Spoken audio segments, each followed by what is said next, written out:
The Estrada residence in Naples, Florida, rested in the quiet rhythm unique to expensive homes. The low, steady hum of central air conditioning, the distant sound of a lawnmower somewhere down the street, and the faint ticking of a clock no one bothered winding anymore. It was 4:17 in the afternoon. Pale sunlight filtered through the plantation shutters, stretching long bars of light across the terrazzo floor. Diane Estrada sat at the head of the dining room table with her hands folded over a crossword puzzle she had already completed. She was 81 years old, with the posture of a woman who had once spent entire days standing behind a bank examiner's desk without ever complaining about her feet. Her silver hair was perfectly set. A cup of coffee sat beside her, long since gone cold. Whether she failed to notice or simply no longer cared was impossible to tell. From the hallway came the sharp, measured sound of heels against terrazzo. Tiffany Estrada entered the dining room carrying a manila folder in both hands, face down, the way lawyers carried bad news when they wanted to disguise it as concern. She was 34, dressed in linen the color of champagne, composed and careful. Without offering the folder directly, Tiffany placed it on the table in front of Diane. "I had Michelle print these out so you wouldn't have to deal with a screen," she said lightly.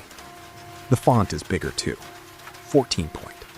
Diane looked at the folder, but made no move to open it. Her expression remained unreadable, calm in the way only long-practiced restraint could be. "What is it?" she asked. "Just some information about Pelican Crest, over on Goodlet. It's a continuing care community, very well reviewed, close by. You wouldn't even need to change doctors." For a moment, neither woman spoke. Tiffany tapped the folder once with a manicured finger, encouragingly, almost delicately.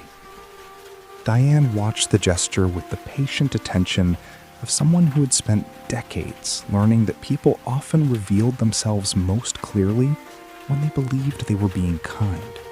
"Pelican Crest," Diane repeated. "They have independent living suites," Tiffany continued quickly. "It's not what you're thinking. It's very private, very comfortable. Derek and I just thought it might be worth looking at, given, Diane said evenly. Tiffany paused, recalculating.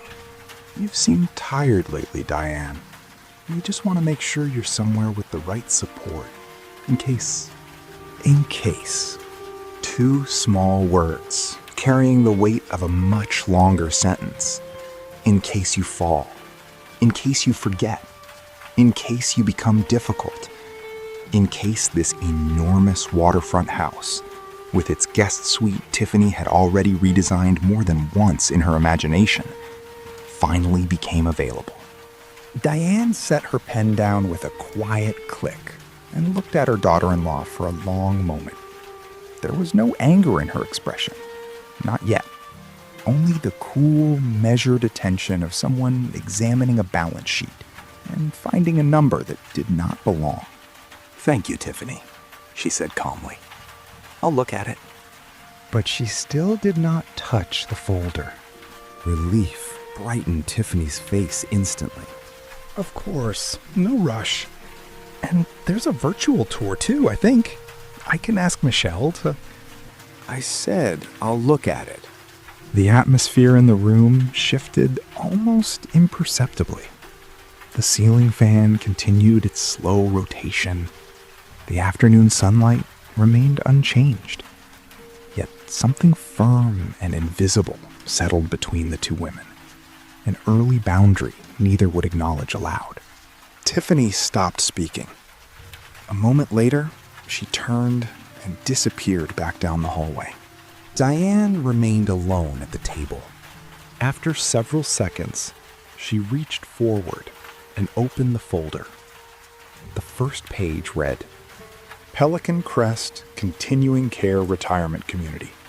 Monthly rates starting at $6,200.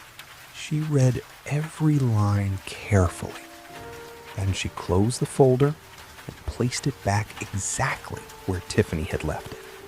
Finally, Diane picked up her pen and wrote a single word in the margin of her completed crossword puzzle. No one heard what it was. The study at the Estrada residence was the one room Tiffany had never tried to redecorate. There was a reason for that. The room resisted her. It was 6:42 in the evening. Outside, the Florida sun was sinking low over the mangroves, spilling sideways through the windows and turning the air inside the house the color of old amber. Diane had moved here after Tiffany left, retreating to the room that had always belonged only to her. Shelves lined the walls, crowded with binders labeled in her precise vertical handwriting. The desk at the center of the room was an old partner's desk, designed for two people to sit across from one another. Diane had spent 50 years using both sides without apology. She stood at the desk now, holding a photograph in a plain silver frame. It had sat on that same corner since 1987. In the photograph, a younger Diane stood in front of a building on Brickell Avenue in Miami. Her suit jacket was slightly too large, the sleeves hanging just past her wrists. She was not smiling, not because she was unhappy, but because she had not yet learned that in America, photographs were treated as invitations to perform joy. In one hand, she carried a leather briefcase she had owned for exactly 3 days. For a moment, she let herself remember. She had arrived in Florida in March of 1978 with $240, a working knowledge of French and mathematics, and a cousin who slept on a pull-out sofa and insisted that banks were hiring. The cousin had been wrong about many things, but not about that. She was hired as a teller at First Federal Savings on a Wednesday. By the following spring, she was head teller. Not because anyone had handed her the opportunity, because every night she stayed until the numbers balanced. And the numbers always balanced. She placed the photograph back in its frame and opened the center drawer of her desk. Inside was a leather portfolio, neither new nor old, softened by decades of use until it carried the warmth of something almost alive. She opened it carefully. Inside were account statements, arranged on paper, not screens, organized by year, by institution, by instrument. A private ledger system no software had ever needed to replicate because she had never needed anyone else to read it.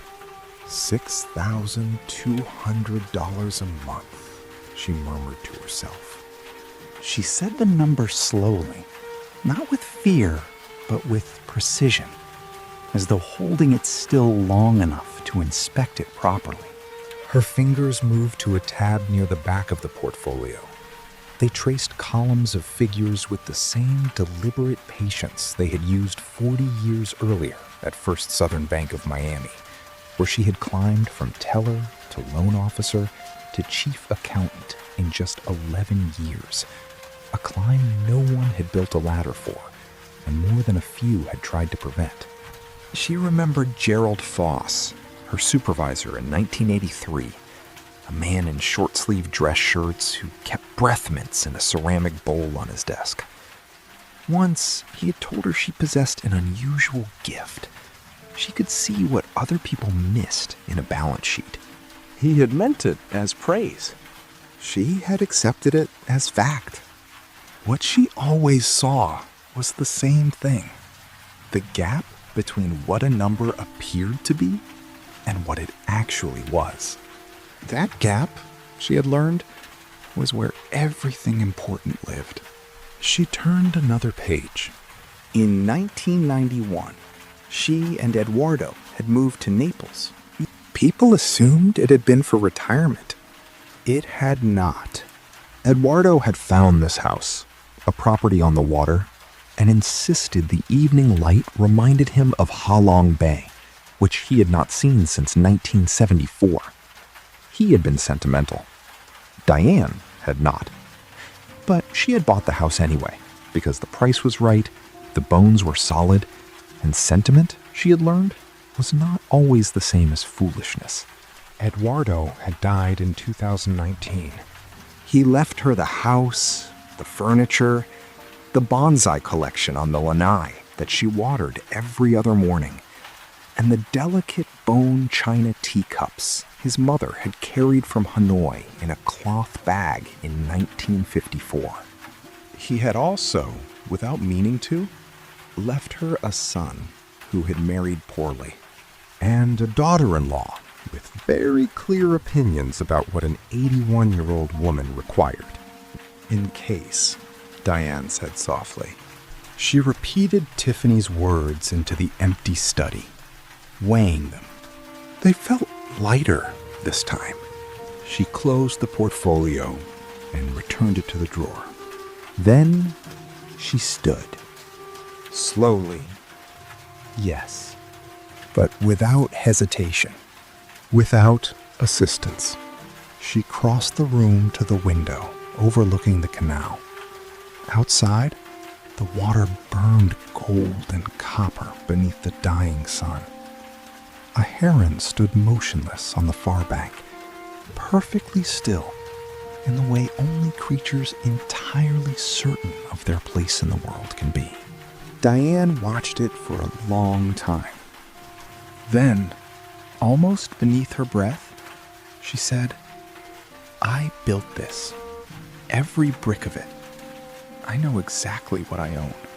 The heron lifted suddenly into the air, its wings striking the water once before disappearing into the darkening sky. Diane turned away from the window and reached for the telephone.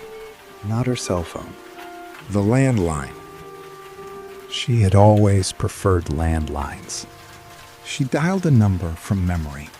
When the call connected, her voice was calm. "Richard, it's Diane Estrada." "Yes, I'm well. I need you to pull the trust documents, the full schedule, and the mortgage instrument on the Naples property." She listened. "No, nothing is wrong," she said. "I simply want to know exactly where everything stands." Another pause. "Tomorrow morning is fine. Thank you." She placed the receiver back in its cradle. The room was quiet again. For a long moment, she did not move.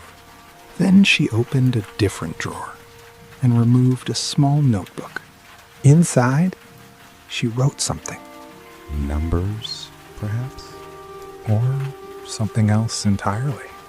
No one was close enough to see. That, too, was intentional. And long after the rest of the house had gone dim, the light in Diane Estrada's study remained on. 3 days passed, and the manila folder remained exactly where Tiffany had placed it on the dining room table. Diane never moved it. Each morning, she ate breakfast beside it. She read the newspaper beside it. She completed her crossword beside it. Over time, the folder stopped resembling a document and began to feel more like a test, one Tiffany did not realize she was still taking. That morning, sunlight spilled softly across the dining room, while birds called from somewhere beyond the canal. Diane stood at the kitchen counter pouring coffee when Tiffany swept through the room, already engaged in a phone conversation. She was dressed for some midday obligation, carrying an oversized designer tote that cost more than the first car Diane had ever owned. Tiffany spoke brightly into her headset about a staging company. Diane caught phrases without meaning to listen. Open concept. Refresh. Better flow. The conversation drifted in and out as Tiffany moved toward the living room, becoming part of the background noise of the house, like distant traffic heard from a nearby road. Diane barely paid attention until one sentence cut through the air with startling clarity. The portfolio rebalancing, yes. Derek already signed off on it. I just need Marcus to execute by end of week. The allocation to the municipal bonds is too conservative. We want to shift into something with better growth exposure. 30% into the tech fund. Diane set her coffee cup down with a single, deliberate sound. She did not visibly react. To anyone watching, she was simply an elderly woman standing quietly in her kitchen. But internally, something had gone very still. The portfolio Tiffany referred to could not legally be altered by Derek alone. Diane knew this with absolute certainty because she herself had drafted the structure in 2004. It was a jointly administered account, designed specifically to prevent unilateral asset movement. No transfer, liquidation, or reallocation could occur without dual authorization. She knew the account number from memory. She knew the advisor's direct line. She knew the municipal bonds Tiffany dismissed as too conservative had yielded a reliable 4.3% for 9 consecutive years. And she knew, with sudden precision, that Tiffany either did not understand the arrangement or believed Diane no longer would. Diane said nothing. She waited. A moment later, Tiffany re-entered the dining room, ending her call and placing her phone face down on the table. "Morning," she said breezily. "Derek wanted me to mention we're having people over Saturday. Just the Hendersons and the Marlows. I thought we'd use the good dining room." The good dining room, Diane repeated. The formal one, with the china cabinet? Tiffany smiled lightly. I was thinking we could finally use those cups in the glass case. They're beautiful, and they just sit there. It seems like such a shame. The room seemed to pause around the suggestion. The cups Tiffany referred to were not merely decorative china. They were 12 hand-painted bone china teacups made in a workshop in Hanoi sometime in the 1940s, a workshop that no longer existed. Eduardo's mother had wrapped each cup individually in scraps of fabric cut from a dress she could no longer afford to wear, and carried them with her when the family fled south in 1954, leaving behind their home, their possessions, and most of their lives. 2 cups had broken during the journey. 10 survived. For 60 years, Eduardo had kept them untouched inside the glass cabinet. Not because they were fragile, but because they represented survival itself. The point of them was never utility. The point was endurance. Diane knew every detail of their history. Tiffany only knew they were beautiful. Those cups are not for guests, Diane said quietly. Tiffany gave a small, placating laugh. They're just sitting there, Diane.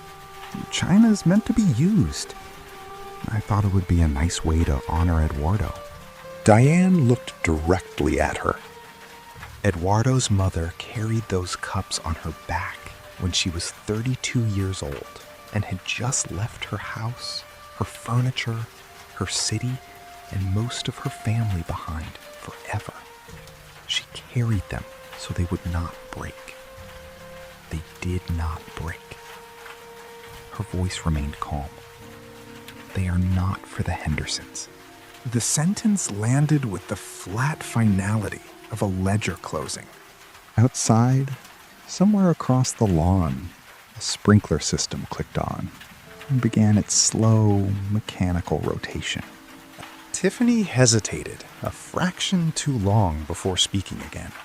Of course, she said quickly. I didn't mean anything by it. It was only a suggestion. She picked up her phone and checked the screen without seeing it.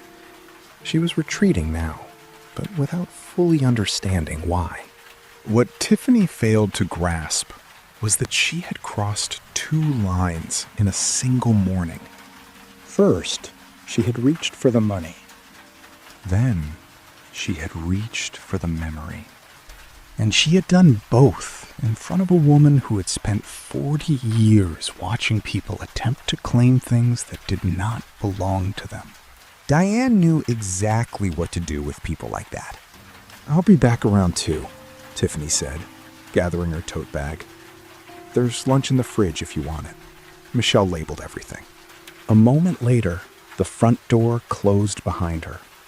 Gravel shifted beneath car tires as she drove away. Silence returned to the house. Diane remained seated at the dining room table. The folder still lay beside her, untouched. Across the room, behind the glass cabinet doors, the 10 bone china cups stood in perfect rows, like soldiers who had remained at attention for decades without complaint. She looked at them for a long time. Then she reached for her phone. Not the landline this time, but the cell phone Derek had bought her 2 years earlier, a device everyone assumed she barely understood, though she had quietly learned to use it with remarkable precision. She dialed Richard's office. When he answered, she spoke without preamble. Richard, did you pull the trust schedule? Good. I also need the account agreement on the jointly administered investment portfolio. I want confirmation that the dual authorization clause remains intact in the current instrument. She listened. "Yes," she said calmly. "I'll hold." The faint sound of hold music filled the silence while Diane sat perfectly still at the dining room table. Outside, the sprinkler continued its slow rotation over the lawn. The 10 cups remained untouched in their cabinet. The folder remained untouched on the table. And Diane Estrada, 81 years old, former chief accountant of First Southern Bank of Miami, waited with the patience of someone who had already decided exactly what she intended to do and merely required the final piece of documentation before proceeding. At last, Richard returned to the line. Diane listened carefully. Then a faint expression crossed her face. Not quite a smile, but something close to satisfaction. "Yes," she said softly. "That's what I thought. Thank you, Richard. I'll see you Thursday." She ended the call with a quiet click. The sprinkler continued turning outside in the morning sun. Thursday morning arrived warm and bright over Naples, the canal outside the Estrada residence shimmering beneath a pale Florida sun. At precisely 10 o'clock, the formal dining room had already been prepared, and Richard Carver arrived 2 minutes early, as he always did. He had been Diana Estrada's attorney for 26 years, and time had given him the particular stillness common to good lawyers. The understanding that most conversations revealed themselves if one simply waited long enough without interrupting them. He entered quietly, carrying a leather briefcase he placed carefully on the floor beside the dining table, rather than on top of it. Diane offered him coffee. He accepted. He did not ask why she had requested this meeting in the formal dining room instead of the study. He understood immediately. The room had been chosen for an audience. At 10:04, Tiffany entered. She was dressed elegantly, composed and polished, carrying the calm, elevated confidence of someone expecting a routine administrative discussion.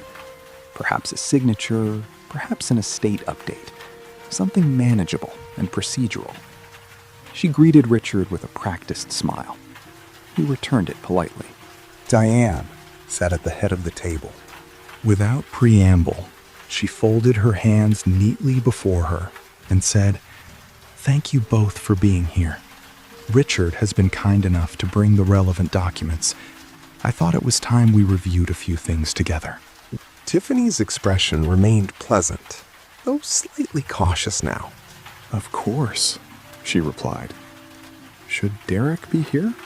"Derek knows what I'm going to say," Diane answered calmly. "I spoke with him last night." A small silence followed. Tiffany's face did not change. She was skilled at maintaining composure. Years in real estate had taught her how to sit calmly in rooms where money was discussed. What those years had not taught her was how to recognize when someone else already knew every number in the room before the conversation even began. Richard opened his briefcase and withdrew several neatly organized documents. He slid the first across the table toward Tiffany. This, he said evenly, is the Estrada Family Trust, executed in 2001 and amended in 2014. I'll walk you through the relevant provisions. Tiffany lowered her eyes to the document. The language was straightforward. The trustee shall retain sole and exclusive authority over all trust assets during the lifetime of the grantor. No distribution, liquidation, reallocation, or encumbrance of trust assets shall be effected without the written authorization of the grantor. Richard allowed the paragraph to settle into the room before continuing. Diane is the grantor, he said. She's also the sole trustee of record. The investment portfolio discussed last Tuesday sits inside this trust. The silence that followed was almost imperceptible, but complete. Tiffany looked up carefully. Derek said he had authority over the joint account. Derek has right of survivorship, Diane replied. That is not the same thing as authority. I explained the distinction myself when the account was opened. Richard placed a second document on the table. This one concerned the Naples property itself. When the home had been refinanced in 2009, Eduardo Estrada had transferred his interest in the mortgage note entirely to Diane. The note holder of record was Diane T. Estrada alone. Richard spoke gently, without theatricality. Which means, he explained, that Mrs. Estrada effectively became the lender on this property. The debt service attached to the home runs through Diane personally and through assets held inside the trust. Outside, somewhere down the canal, a motorboat passed slowly across the water. Several seconds later, its wake struck the seawall, with the soft sound of water exhaling against stone. Tiffany remained composed, but maintaining that composure now required visible effort. Her hands, once relaxed, had folded together on the table. A faint stillness gathered around her eyes. I wasn't aware the mortgage had been structured that way, she said, carefully. No, Diane answered. You weren't. There was no cruelty in the statement, no triumph, only fact. Diane rested her hands calmly atop one another. I want to be very clear about what this meeting is and what it is not, she said. It is not a threat. It is not an ultimatum. I am not asking anyone to leave this house, nor am I renegotiating anything today. What I am doing is ensuring that everyone involved is working from the same set of facts. She paused briefly, studying Tiffany with the same cool precision she had shown days earlier. But something had changed now. The uncertainty was gone. The terms had been clarified. The room, at last, was honest. The portfolio reallocation has been halted, Diane continued. Marcus received a call from Richard yesterday afternoon. The municipal bonds will remain exactly where they are. Another pause. And the teacups, she added quietly, will remain in the cabinet. The words settled into the room with remarkable finality. Tiffany lowered her eyes for a moment before speaking again. You spoke to Derek? I did. And he? He agreed with me, Diane said calmly. He usually does when he has time to think without being rushed into something.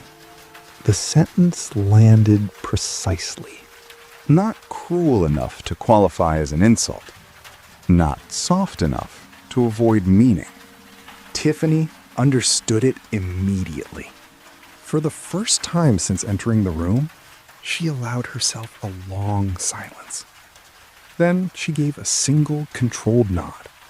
Not agreement, but acknowledgement. A woman recalculating the structure of the room around her and wisely deciding not to challenge it further. Finally, she stood. "Thank you for explaining everything, Diane. Richard." She picked up her phone, but did not look at it. Then she turned and walked from the dining room, her heels striking softly against the terrazzo floor, exactly as they had 3 days earlier. The sound faded down the hallway. The front of the house fell quiet again.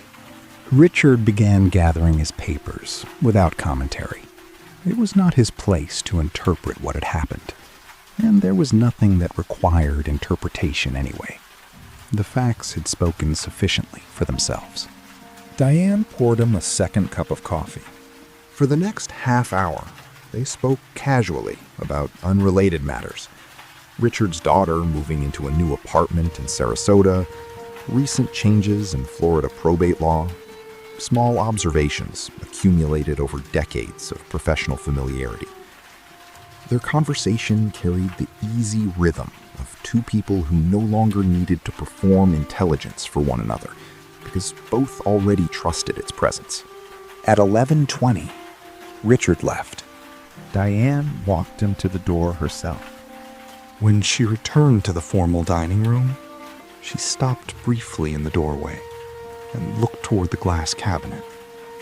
The 10 bone china teacups stood exactly where they always had, untouched behind the glass. She regarded them for a long moment, not only with sentiment, with something deeper than sentiment. The quiet satisfaction of a person who had kept a promise to someone no longer alive to witness it. Then Diane turned and walked toward the lanai as warm air drifted in from the water beyond the screen doors. By late afternoon, the lanai at the Estrada house had turned gold. It always did at this hour. Facing west over the canal, the screen terrace gathered the lowering Florida light and softened it into layers of amber, pale green, and fading copper. The air itself seemed thicker there in the evenings, heavy with warmth and water and the slow rhythm of things that had existed long before anyone built houses beside them. Diane Estrada sat in the same low rattan chair Eduardo had chosen in 1993. A chair Tiffany had suggested replacing more than once over the years, and Eduardo had stubbornly refused to part with. Diane had never argued with him about it.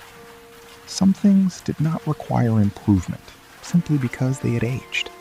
A glass of unsweetened iced tea rested beside her hand, condensation slipping slowly down the sides. She had preferred her tea unsweetened since 1979 and had never once reconsidered the matter. Beyond the screen enclosure, the canal moved quietly beneath the light. Palm fronds shifted overhead in the wind with a soft, dry whisper. Somewhere farther down the water, a boat engine hummed faintly before fading into the distance. Diane had sat on this lanai for 32 years. She knew the exact angle the evening light took in every season. She knew how the water changed color before rain. She knew the tiny, almost imperceptible sound the bonsai leaves made when they needed watering, a sound more sensed than heard. And she knew that most evenings, the heron would return to the far bank and stand motionless in the shallows, with an elegance that bordered on arrogance. She waited for it without consciously realizing she was waiting. The events of the morning no longer occupied her thoughts, or rather, they had already been processed in the way Diane processed everything important, thoroughly, once, and without unnecessary revisiting. The portfolio remained secure. The teacups remained untouched in their cabinet, The house remained exactly what it had always been. Hers in every way that mattered, in every way that carried legal weight, and in every way that could not be transferred, diluted, or misunderstood without her permission. Those matters were settled now. Instead, her thoughts drifted toward Eduardo, not with fresh grief. Grief had long since changed shape. After 7 years, his absence no longer felt sharp enough to wound her directly. It had become something quieter and more permanent, like a familiar piece of furniture in a dark room. She no longer needed to see it to know precisely where it was. She could feel the shape of where he was not, and she had learned how to move through life around that absence without stumbling. A warm gust stirred the palms again, and Diane found herself imagining what Eduardo would have said about that morning's meeting in the dining room. He would have found it funny. Not cruelly funny. Eduardo had never been cruel, but he possessed a deep appreciation for moments when the truth of a situation suddenly became impossible for everyone involved to ignore. She could picture it perfectly. Richard would have left. The front door would have closed. Eduardo would have waited exactly long enough to appear thoughtful rather than pleased. And then he would have delivered some dry, precise observation about Tiffany's expression when the mortgage documents appeared. Diane would have told him not to be smug. He would have denied being smug, and he would have been lying. Neither of them would have minded. What she missed most, she realized, was not simply companionship. It was the experience of being fully known by another person, known deeply enough that even your smallest vanities became visible and lovable at the same time. A sudden movement interrupted the thought. The heron descended onto the far bank with slow, deliberate wing beats before settling into stillness, exactly where it always did. Right on schedule. Diane watched it quietly, one leg tucked beneath its body, neck angled toward the water. The bird stood with the calm dignity of something entirely unconcerned with human urgency. She had never named it. Naming herons struck her as unnecessary. Still, she recognized this one, or believed she did, which perhaps amounted to the same thing. Beside her chair sat 3 objects on the small glass table: her iced tea, a paperback novel she had been reading lazily for nearly 2 weeks, and the crossword puzzle from that morning. The same crossword she had completed 3 days earlier after Tiffany first placed the Pelican Crest brochure on the dining room table. Diane picked it up again. Her eyes drifted to the margin where she had written a single word beside the completed puzzle.